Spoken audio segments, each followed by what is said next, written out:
Halika na, uwi na tayo. Oo nga, Nita. Parang halos buong magdamag ka ng walang tulog eh. Okay lang naman po ako eh. Hindi po ako inaantok. Baka mamaya magkasakit ka na niyan. Nanay Ma, hindi ko pwedeng umalis dito eh. Gusto ko po, pagising niya, nandun ako. Gusto ko ako yung una niya makita pagdilat niya.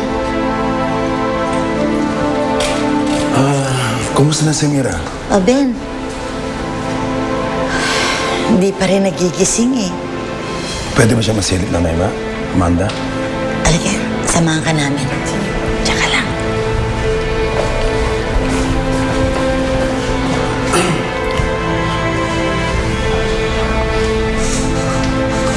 Okay ka lang?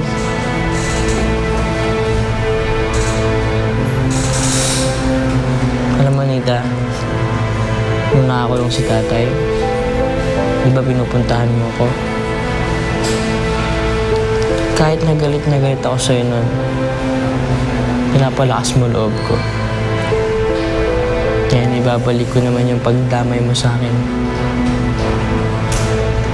Kaya mo yan, Nita. Nandito naman kami para sa'yo eh. Salamat, Prince.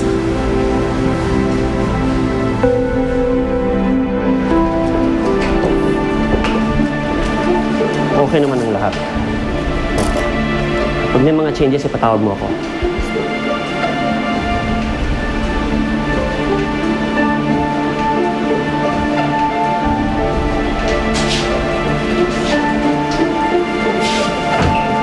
Who's in charge here? Yes, ma'am. Ako ang mother-in-law ng pasyente. Hindi pa rin siya nagigising. Sad to say na hindi pa po. Pero ginagawa namin ang lahat para mapabuti yung lagay niya. Good. I want her to stay alive. Ako ang magbabayad. Makakaasa po kayo.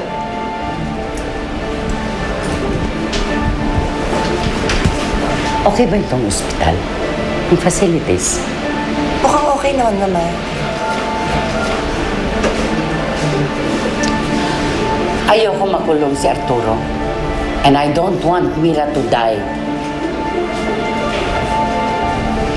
Ma, Walang hiya ka!